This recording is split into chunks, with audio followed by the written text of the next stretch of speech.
नजदीक आ गया, एकदम अचानक एक बहुत बड़ा हवा का भंवर आया। आप इस सब को होता देख सकते थे। उस पायलट ने हेलीकॉप्टर पर अपना नियंत्रण खो दिया और कुछ बार वहां पर घूमा, पानी से टकराया और डूब गया। करीब 30 सेकंड के बाद पायलट ऊपर आया। वो ठीक ठाक था। सबने राहत की सांस ली, पर वहां पर उस लीड एक्टर के कोई आसार नहीं थे। 1 मिनट बीत गया। ये तो अनंत काल लग रहा था। 2 मिनट, 3 मिनट, 4 मिनट, 5 मिनट बाद उसका सर पानी से बाहर निकला। उसे बताया कि कैसे वो बेहोश था। जब उसे होश आया तो उसे पता नहीं था कि वो कहां था, पूरी तरह कंफ्यूज। उसने कहा, मैं सभी रेस्क्यूअर्स का धन्यवाद करना चाहता हूं, और खासकर उसका जिसने मेरी शर्ट पकड़ी और मुझे हेलीकॉप्टर से बाहर खींचा और मुझे जोरदार ऊपर की ओर धक्का दिया पानी से बाहर। लोग जो देख रहे थे वो हैरान रह गए। उन्होंने कहा, क्या मतलब है तुम्हारा? वहां कोई रेस्क्यूअर्स नहीं थे, तुम वहां नीचे अकेले थे। उसे ऊपर देखा और कहा, फिर मैं परमेश्वर का धन्यवाद करना चाहूंगा। मैं जानता हूं ये वही थे जिन्होंने मुझे बाहर उठाया। दोस्तों, अंतिम फैसला परमेश्वर का होता है। वो शत्रु आपके जीवन पर नियंत्रण नहीं रखता, परमेश्वर रखते हैं। शायद ये लगे कि वो कठिनाई आपको हरा देने वाली है, पर आपको स्वयं को बताते रहना होगा, ये बीमारी मेरी जान नहीं ले सकती, ये कैंसर मुझे नहीं हरा सकता, कोई बुरी ब्रेक्स, कोई निराशा, कोई एक्सीडेंट मेरे भाग्य का 1 सेकंड भी कम नहीं कर सकता। यशायाह ने कहा, जब तुम पानी से गुजरोगे तुम डूबोगे नहीं, जब तुम नदियों से गुजरोगे तुम नीचे नहीं जाओगे, जब तुम आग से गुजरोगे तुम्हारे ऊपर धुएं की गंध भी ना होगी। शायद आज आप आग में हो, परमेश्वर कह रहे हैं तुम बाहर आ रहे हो। तुम पिटे पिटाए बाहर नहीं आओगे, घसीटते हुए, बस गुजारा करते हुए तुम बाहर आओगे, बिना किसी खरोच के, बिना एक स्क्रैच के, बिना किसी दाग के, पहले से कहीं ज्यादा बेहतर होकर। अब आपको अपनी कमर कस लेनी होगी और कहना होगा, बस बहुत हो गया, मैं बहुत जी लिया, चिंतित, उदास, हतोत्साहित। मैं जानता हूं मेरा एक रक्षक है, हमारा एक बचाव करता है, हमारा एक मुक्तिदाता है, हमारा एक राह बनाने वाला है, एक पलटा लेने वाला है, एक चंगाई दाता है, आपूर्ति करता, सपने साकार करने वाला, वादा निभाने वाला। कोई हथियार जो मेरी हानि के लिए बना है कभी भी सफल नहीं हो सकता। भजन संहिता 89 में लिखा है, हमारा सामर्थ्य उसके अनुग्रह पर आधारित है। यदि आप सामर्थ्य होना चाहते हैं तो आपको परमेश्वर के अनुग्रह को पाना होगा। यदि चुनौतियां पार करना चाहते हैं, आप दासता से छूटना चाहते हैं, ये आपके अपने बलबूते पर नहीं होता, आपके खुद के प्रयास से। ये तब होता है जब आप दिन गुजारते हैं परमेश्वर की अच्छाई की बढ़ाई करते हुए, उनके सामर्थ्य की पुष्टि करते हुए। प्रभु धन्यवाद कि आपका अनुग्रह मेरे शत्रुओं को हरा रहा है। तब ही परमेश्वर आपके लिए बातें करेंगे जो आप कभी अपने बलबूते पर नहीं कर सकते थे। मुझे याद है जब हम ये जगह हासिल करने की कोशिश कर रहे थे, जो पहले कॉम्पैक्ट सेंटर था, और हमें सिटी काउंसिल मेंबर्स से 10 वोट्स चाहिए थे, और हम 3 साल से इस पर काम कर रहे थे, और हमारे पास 10 वोट्स थे। हम बहुत उत्साहित थे, और उस मेन वोट के 2 दिन पहले काउंसिल मेंबर्स में से एक पर दूसरे पक्ष ने इतना दबाव डाला कि उसने फैसला किया कि वो शहर से बाहर जाएगा। उसके वहां न होने से ये मुख्यतः नो वोट होती, हमें ये फैसिलिटी न मिलती। स्वाभाविकता तो ये अच्छा नहीं लग रहा था। हम तो उत्साहित हो सकते थे, हम जानते थे ये खत्म नहीं हुआ जब तक परमेश्वर नहीं कहते। हम उसी प्रतिज्ञा पर खड़े रहे। परमेश्वर का अनुग्रह हमारे शत्रुओं को हमें पराजित करने से रोकता है। बजाय शिकायत करने के, प्रभु हम जानते हैं कि हमारा सामर्थ्य आपके अनुग्रह पर आधारित है। प्रभु हम जानते हैं आप वो कर सकते हैं जो हम नहीं कर सकते, आप वहां रास्ता बना सकते हैं जहां कोई रास्ता नहीं है। हम क्या कर रहे हैं? परमेश्वर की भलाई की पुष्टि कर रहे हैं, उनके सामर्थ्य की बढ़ाई, उनकी महानता को बढ़ा चढ़ाकर पेश करना। उस मेन वोट के 1 दिन पहले एक नौजवान ज्यूइश काउंसिल मेंबर जो इस पूरे समय हमारे खिलाफ था, उसने अपना वोट बदलना तय किया, और बजाय हमारे खिलाफ वोट देने के उसने हमारे लिए वोट दिया और हमें ये जगह मिल गई। मैंने बाद में उससे पूछा कि किस वजह से उसने अपना वोट बदला। उसने बताया कि कैसे एक बुजुर्ग यहूदी महिला जिसके साथ वो पला बढ़ा था, उसने उसे फोन किया अचानक से ही। उस औरत से उसकी 20 सालों से बात नहीं हुई थी, पर वो हमेशा उसकी प्रशंसा और आदर करता था। उसने उससे कहा कि तुम्हें लेकवुड के लिए वोट करना होगा इस कॉम्पैक्ट सेंटर को दिलाने के लिए। उसने कहा, जोएल तुम बहुत पर्सुएसिव थे, तुम्हारी टीम ने बहुत अच्छी प्रेजेंटेशन दिखाई थी, पर तुमने मुझे मेरा इरादा बदलने के लिए कन्विंस नहीं किया। ये वो टेलीफोन कॉल था, वो एक महिला वही है जिसने मुझसे मेरा वोट बदलवाया। दिलचस्प बात तो यह है कि मैं उस महिला को जानता नहीं, मैंने उससे बात नहीं की थी, मैंने उसे फोन करने को नहीं कहा था।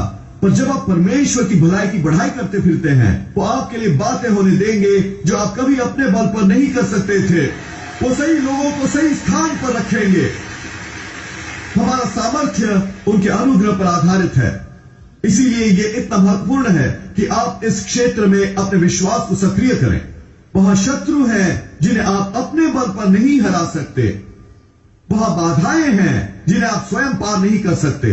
वहां दरवाजे हैं जिन्हें आपके लिए खुलने की जरूरत है कि आप अपने भाग्य की परिपूर्णता तक पहुंच सकें। पर आप उन्हें अपने हुनर के बल पर नहीं खोल सकते, अपनी सामर्थ्य पर, अपनी क्षमता के आधार पर। इसमें परमेश्वर के अनुग्रह की जरूरत होगी। जब आप में विश्वास का यह रवैया होता है, परमेश्वर की अच्छाई की बढ़ाई करना, तो परमेश्वर आपके लिए बातें करेंगे जो आप अपने बल पर नहीं कर सकते थे। वो उन शत्रुओं को पराजित करेंगे जिन्हें आप कभी हरा नहीं सकते थे। परमेश्वर वो दरवाजे खोलेंगे जो आप कभी खोल नहीं सकते थे। वो आपको जीवन देंगे तब भी जब मेडिकल रिपोर्ट कहती हो कि आपके लिए कोई उम्मीद नहीं। उनका अनुग्रह कैंसर को हरा सकता है। उनका अनुग्रह एक काउंसिल मेंबर का मन बदल सकता है। उनका अनुग्रह बुलेट को एक सेल फोन पर लगा सकता है। उनका अनुग्रह आपको एक गड्ढे में से उठाकर एक महल तक पहुंचा सकता है, जैसे उसने यूसुफ के साथ किया। हर दिन हमें कहना चाहिए, प्रभु मैं जानता हूं मेरा सामर्थ्य आपके अनुग्रह पर टिका हुआ है। तो प्रभु मैं आपका धन्यवाद करना चाहता हूं कि आपका अनुग्रह मेरे शत्रुओं को हरा रहा है। मैंने एक युवती से बात की जो 14 साल से कोकेन की लत का शिकार थी।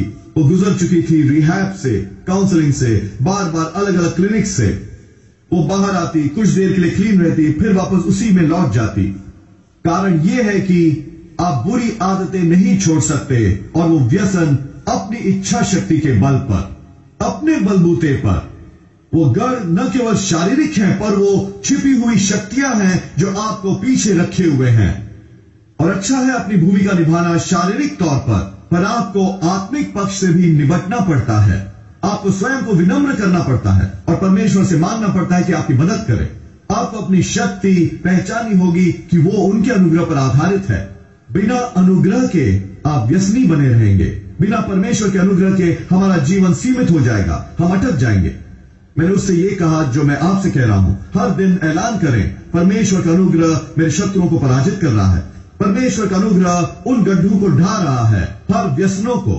वो इस हारी हुई मानसिकता से बाहर आई। मैं ये नहीं कर सकती, ये बहुत कठिन है, मैंने कोशिश की पर हार गई। इसके बाद उसने ये हारी हुई मानसिकता बदल दी। पिछली बार जब मैं उससे मिला था तो वो 9 महीने से क्लीन थी। 14 साल में वो इतना ज्यादा कभी नहीं रही। वो एक अलग ही इंसान लग रही थी। उसका वजन वापस बढ़ गया था। उसकी त्वचा साफ हो गई थी। उसके चेहरे पर मुस्कान थी। वो परमेश्वर की महिमा से दमक रही थी। यही होता है जब आप परमेश्वर के अनुग्रह से ग्रहण करते हैं। इससे आप चुनौतियां पार करेंगे जो आप कभी भी अपने बलबूते पर नहीं कर सकते थे। भजन संहिता 44 में लिखा है, वो ना तो अपनी तलवार के बल से इस देश के अधिकारी हुए और न अपने बाइबल से, परंतु तेरे अनुग्रह द्वारा। आज शायद आप एक चुनौती का सामना कर रहे हो। आपने सब कुछ किया जो आप अपने बलबूते कर सकते थे, अपनी क्षमता से, और ये महत्वपूर्ण है। पर मैं आपको उत्साहित करना चाहूंगा, जब आप अपनी योग्यता के अंत पर पहुंचते हैं, जब आपको कोई रास्ता नजर नहीं आता हो, जब सब हालात आपके विरुद्ध हो, तो निराश मत हो।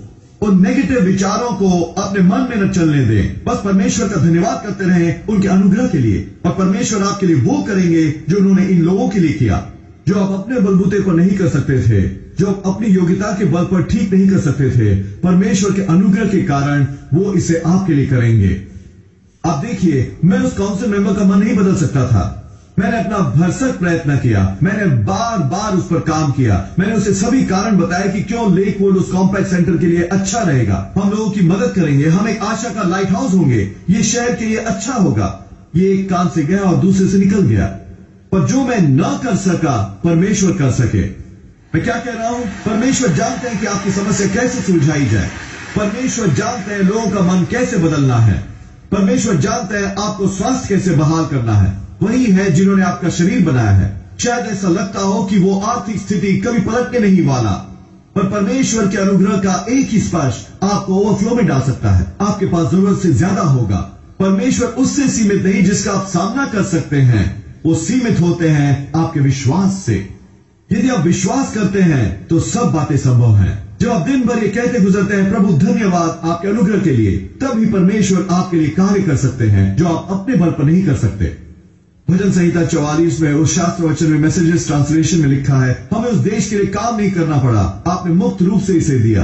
आपने हमारे दुश्मनों को भगा दिया और हमें ये मुस्कुराते हुए दिया। आपने शायद किसी क्षेत्र में लंबे अरसे तक संघर्ष किया हो, आपको तैयार होने की जरूरत है। परमेश्वर उस शत्रु को भगा देंगे। बस कल्पना करें वो बीमारी, वो कैंसर, वो लाइलाज दर्द आपका शरीर छोड़कर जाता हुआ। परमेश्वर उस व्यसन को समेट कर भेजने वाले हैं। वो उस कर्ज, वो संघर्ष, वो अभाव को भगा देने वाले हैं। उस रिश्ते की समस्या का क्या, उस कानूनी अड़चन का, उस इनफर्टिलिटी की, ये आपके पूरे जीवन आपके साथ नहीं रहेगी। परमेश्वर न केवल उसे आपके जीवन से भगा देंगे, पर वो मुक्त करने वाले हैं चंगाई, सफलता, वो बच्चा जिसकी आप प्रार्थना करते रहे हैं, वो बिजनेस जो आप शुरू करना चाहते थे, वो व्यक्ति जिसे मिलने का आप सपना देख रहे हैं। गौर करें परमेश्वर इसे कैसे करने वाले हैं। यहां लिखा है परमेश्वर ने उन्हें ये मुस्कुराते हुए दिया। परमेश्वर ऐसे ही हैं, वो आपका भला करना चाहते हैं। परमेश्वर चाहते हैं कि आप विजय में जिए, स्वस्थ, परिपूर्ण, मुक्त और बहुतायत का जीवन। आप परमेश्वर से रजामंद क्यों नहीं हो जाते और कहते प्रभु मैं आपका धन्यवाद करना चाहता हूं कि आप मेरे शत्रुओं को मेरे जीवन से भगा रहे हैं, जो आप मेरे लिए वो कर रहे हैं जो मैं अपने बल पर नहीं कर सकता था। पतरस में लिखा है अंत तक आशावान रहो उस परमेश्वरीय अनुग्रह के लिए जो आने वाला है। कठिन दौरों में नेगेटिव विचार आपसे कहेंगे कि कभी नहीं बदलेगा, तुम कभी इस समस्या से बाहर नहीं आओगे। नहीं, आपको भीतर ही भीतर ये जानना है कि अनुग्रह आपकी ओर आ रहा है। खुद को याद दिलाते रहिए, चंगाई आ रही है, सफलता आ रही है, बहाली आ रही है। अंत तक आशावान रहिए। इसका मतलब है कि परमेश्वर के अनुग्रह के लिए विश्वास करते रहिए। हर सुबह उठिए इसके पलट जाने की उम्मीद में।